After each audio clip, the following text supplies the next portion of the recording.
Good morning students. मैं professor Hemant Kumar Tiwari आप लोगों का Hemant sir commerce classes Satna में स्वागत करते हैं।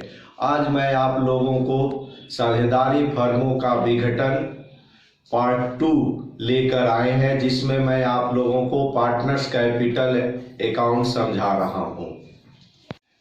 पार्टनर्स कैपिटल अकाउंट बनाते समय सबसे पहले हमें क्या करना है कि क्वेश्चन के बैलेंस शीट से पार्टनर्स के कैपिटल बैलेंस को देखते हैं कि पार्टनर्स के कैपिटल बैलेंस लायबिलिटी साइड दिया है कि एसेट साइड दिया है। यदि पार्टनर्स के कैपिटल लायबिलिटी साइड दिया है तो इसे हम पार्टनर्स कैपिटल अकाउंट के क्रेडिट साइड में लिखेंगे बाय बैलेंस बीडी। यदि पार्टनर्स कैपिटल अकाउंट के बैलेंस शीट के एसेट साइड में दिया है तो इसे हम लिखेंगे टू बैलेंस बीडी। इसके बाद पार्टनर्स कैपिटल अकाउंट में हम reserve fund, profit and loss account, undistributed profit यदि है तो उसको ट्रांसफर करते हैं प्रॉफिट शेयरिंग रेशियो में और क्रेडिट साइड। यदि हमारे बैलेंस शीट में ओल्ड लॉस दिखा रहा है तो उसे हम डेबिट साइड में ट्रांसफर करते हैं to profit and loss account old loss. फिर हम देखते हैं कि क्या कोई पार्टनर ने किसी एसेट्स या लायबिलिटीज को टेक ओवर किया है।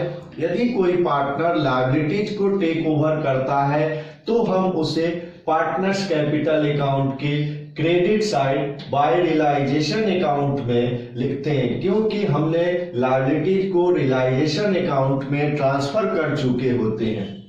उसी तरह से यदि कोई पार्टनर ने एसेट्स को टेक ओवर किया है तो उस एसेट्स को हम पार्टनर्स कैपिटल अकाउंट के डेबिट साइड में लिखते हैं to realisation account assets taken over by partner, क्योंकि हमने एसेट्स को भी रियलाइजेशन अकाउंट के में ट्रांसफर कर चुके हैं। इसके बाद हम देखते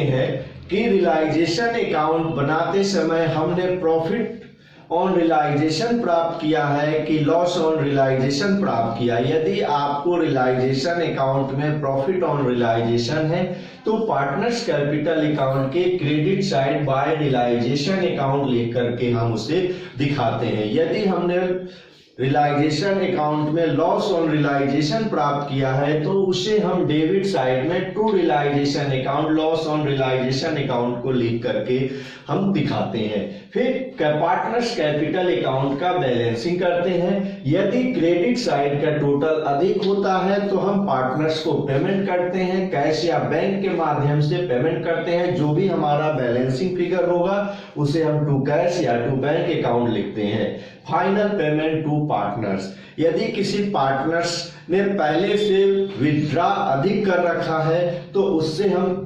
कैश लाने के लिए बोलते हैं और उससे हम कैश वसूल करते हैं बाय कैश या बाय बैंक के माध्यम से। बैलेंसिंग फिगर आएगा अमाउंट बॉट इन कैश या बैंक। Thank you. अब आप कैपिटल अकाउंट का क्वेश्चन देखें। कल के क्वेश्चन को आगे बढ़ाते हुए शिवलाल अकाउंटेंसी के क्वेश्चन नंबर 6 का पार्टनर्स कैपिटल अकाउंट देखते हैं। सबसे पहले क्वेश्चन में बैलेंस दिया है पार्टनर ए और बी का 12,000, बी का 12,000। अब बाय बैलेंस बीडी 12,000 लेते हैं। क्वेश्चन में जनरल रिजर्व 3,000 दिया है। ए और बी इक्वल पार्टनर है, दोनों को इक्वल रेशियो में डिवाइड करके बाय जनरल रिजर्व अकाउंट हमने 1,500 हमने लिख दिया।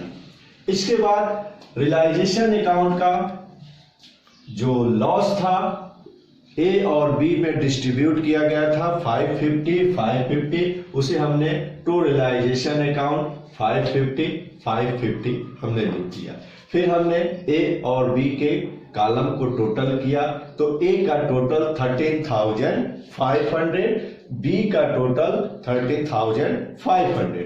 इसमें से हम टू रियलाइजेशन अकाउंट का 550 और 550 को माइनस कर देंगे और जो हमारा बैलेंसिंग फिगर प्राप्त होगा 12,950 टू बैंक अकाउंट के माध्यम से ए और बी को पेमेंट कर देंगे।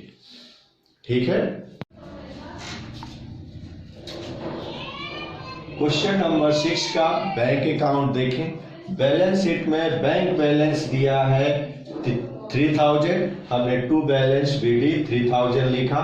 रियलाइजेशन अकाउंट में कैश रियलाइज हुआ है 29000, तो हमने उसे टू रियलाइजेशन अकाउंट 29000 लिखा। रियलाइजेशन अकाउंट से क्रेडिटर और एक्सपेंसेस मिलाकर पेमेंट हुआ है 3100, मैंने उसे बाय रियलाइजेशन अकाउंट लिखा। फिर इसमें पार्टनर बी का लोन है 3000, उसे हमने लिखा by B loan account 3000। And capital account से ए को पेमेंट हुआ 12,950 और बी को पेमेंट हुआ 12,950 by A capital account 12,950 by B capital account 12,950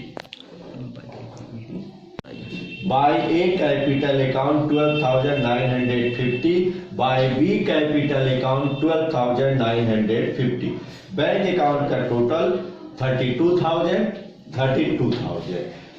dissolution of partnership के क्वेश्चन सॉल्व करते समय ये खास ध्यान देना है कि कैश या बैंक अकाउंट का टोटल इक्वल आना चाहिए। यदि आपका कैश और बैंक अकाउंट का टोटल इक्वल आ रहा है, इसका मतलब ये है कि लगभग आपका realisation account, partners capital account, partners loan account आपने सही बना लिया है। Thank you.